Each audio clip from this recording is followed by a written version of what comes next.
volaille, foie de poulet de préférence, ou foie de poulet ou foie de canard. J'ai en gros là poché 220 grammes de foie de poulet, tout joli, tout beau, qu'on a poché une dizaine de minutes dans de l'eau salée. Et on va le truffer. Donc je vais préparer du beurre salé, on va râper bien nos truffes là, comme ça, plein, bien comme il faut. Et si on l'a fait 2 jours avant, c'est encore mieux, puisque alors, le beurre a vraiment pris le goût. Et là, tout ça étant de l'ordre de 2-3 grammes par personne maximum. Donc on peut faire un joli plat sans que ça coûte très cher. On va poivrer. Là, je vais remettre un peu. Et je vais mettre mes foies de volaille dans un mixeur pour les écraser.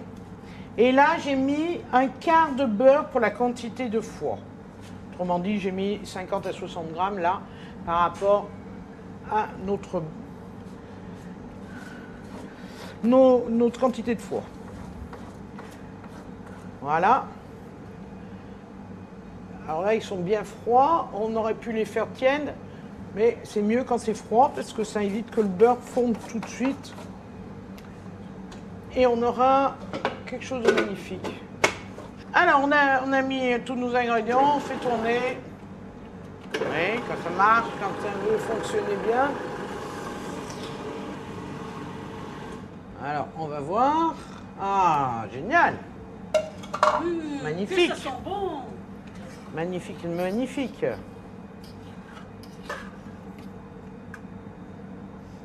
Oh oui, c'est pas mal. Donc, du pain, il nous faut. On va faire des petits toasts.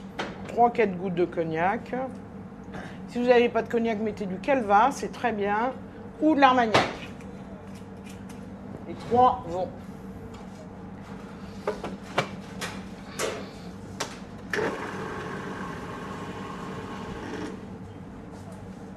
Voilà. Donc voilà, on a fait un parfait foie de volaille truffé. On va faire des petits toasts comme ça. Alors c'est un joli apéritif sympa. Un conseil, vous pouvez faire ça la veille, mais il faut bien le filmer pour qu'il ne noircisse pas. Et ensuite, il aura bien pris le goût de la truffe et vous allez pouvoir le servir le lendemain pour vos invités. On remet la truffe, voilà. Voilà. Et vos invités seront ravis. On goûte, si vous voulez bien, de tout ça. Merci. On peut utiliser de la truffe congelée. Non. Alors, je suis claire, je dis non, tout de suite. Alors, on a parlé de conservation tout à l'heure. J'ai dit qu'effectivement, j'étais d'accord.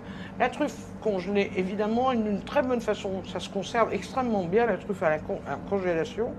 Extrêmement bien. Alors, évidemment, une personne m'a dit hier soir, j'ai mis ma truffe sans la laver, pleine de terre, directement dans le congélateur. J'ai poussé des hurlements. Non! On nettoie la truffe et on va la portionner en fonction des plats qu'on suppose qu'on va faire. À savoir que si vous congelez une truffe comme ça, aussi grosse que ça, eh bien, malheureusement, vous ne pourrez pas faire grand-chose parce que ce serait sympa qu'on puisse manger, une seule personne puisse manger cette truffe aussi grosse, mais c'est certainement pas ce que vous désirez faire. Donc, quand vous la congelez, vous la portionnez en disant, par exemple, là, c'est une truffe pour 4 personnes pour faire en salade ou un petit... Alors, je la garde comme ça. Sinon, vous allez faire des portions. 10 grammes, par exemple. Paf. Voilà, ça, je présente. Là, hop. Là. Voilà. Je vais faire 3. Là, avec ça, je vais pouvoir faire 3 chaussons ou 3 portions de quelque chose, par exemple sur une salade ou autre. Il faut savoir que quand vous congelez la truffe, c'est très facile à congeler, vous la mettez dans une papillote en alu, telle qu'elle est là, nettoyée, portionnée. Et le jour où vous allez en avoir besoin, vous allez la sortir, vous la mettez dans un papier d'alu, comme ça, comme une papillote, et vous la prenez, vous la sortez directement de votre congélateur et vous la mettez dans le four à 200 degrés, dans sa papillote en alu, et vous allez la laisser une dizaine de minutes maximum, et vous allez la sortir, vous la coupez, vous la mettez sur une salade, vous allez, c'est à peu près comme, elle va rester avec son croquant comme si elle était fraîche.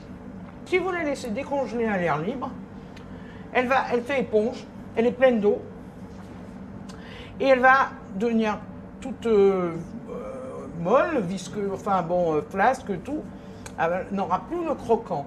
Alors que si moi, comme je vous ai expliqué, vous la mettez directement dans la chaleur, qu'elle se décongèle dans un étui, à savoir une pâte feuilletée, du papier d'alu, elle va juste dégager son air et elle va rester craquante.